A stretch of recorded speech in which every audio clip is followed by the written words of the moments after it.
Stay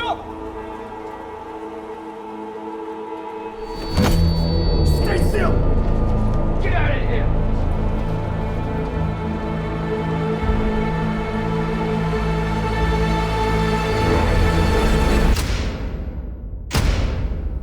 Amazing movie, so immersive. It's amazing. So, Paul, I'm going to jump right into this. When the fans watch the trailer or see the promo poster of this movie, the Riddler is a big mystery, right? He's always with his mask on.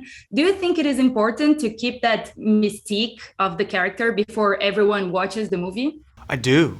Absolutely. One, the integrity of the fans' experience is really important to us because they're so passionate and we're so excited to share the film with them.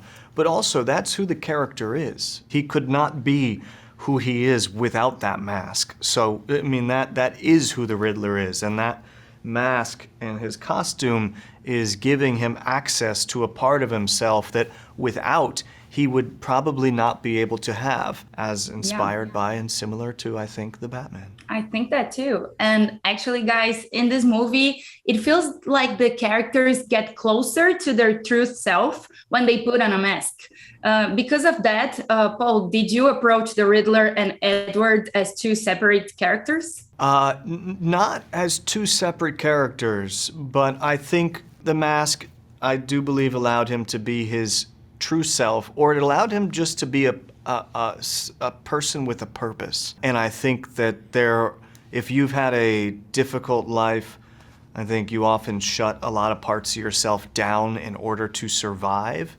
And I think the Batman and his mask allowed him for all those parts to come alive, but perhaps in overdrive. And Jeffrey, I love this partnership between, Gordon and Batman. How do you think they complete each other? What do you think Batman brings to Gordon, and what does Gordon bring out of Batman? They find trust in one another within circumstances and within a city where trust is a rare resource. I think it's a partnership of utility, particularly at the beginning. We're in year two of Batman's story. They're still feeling one another out to some extent, and the partnership is on the ground floor. But I think it's very much desperate measures for desperate times. And I think what's wonderful about it is it allows us to ask questions about Batman that sometimes we take for granted in previous versions. First scene that we shot, in fact, on this film was the scene of them walking into the room of cops, which we've seen in the trailers. And it was wonderful because it raises these questions, I think, for all of us, for the audience and for the others that are in the room. Like, who is this character? Who is he? And why is he? And why is he with Gordon? And we don't make assumptions about his heroism and his strength. We just see something strange. And I think that was a wonderful place to start because it didn't allow us to bring the assumptions that we previously have made about who these characters are, but we had to see them with fresh eyes and move forward through the film in that way from the start. So glad to be a part of the partnership, both with Batman and with my other collaborators working on the film as well. Well, and Jeffrey, it feels like Gordon and Batman are the perfect match as partners. I mean, forget about Robin right now. We have everything here.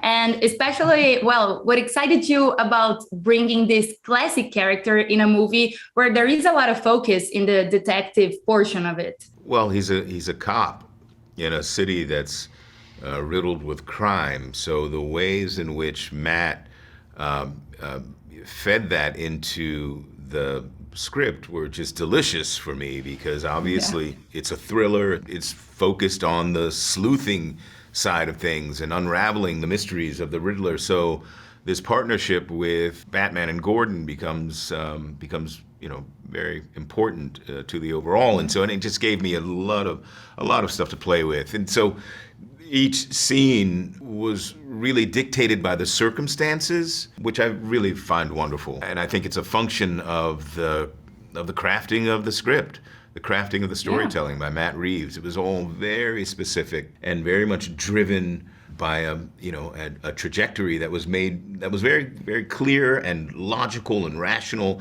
but also had a lot of depth to it and a lot of relevance to it. So it was just good fun to interpret. The riddle has such a strong, preconception with people. What was the key to break that and actually create a memorable character? Well, Matt Reeves really gave me the key, or the first key, which was a really beautifully, fully realized script and world to step into. For me, it was about discovering probably who that person was and where their pain comes from. Not somebody who's not just born of nature, but nurture from this city, which probably never gave him a chance.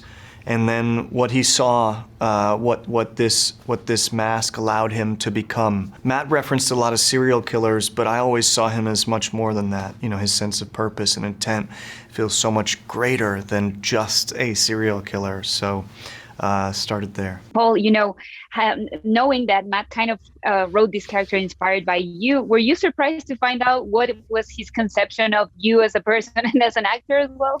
Well, I don't. That's so funny. I don't think he wrote the character based on me.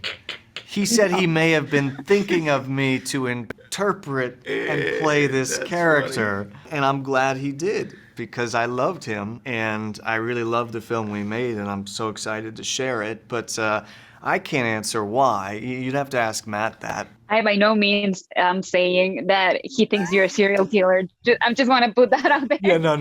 And move on with our lives. But we do want to check out your closet. We want to check out your wardrobe. You're part of this too. How am I part of it? You'll see.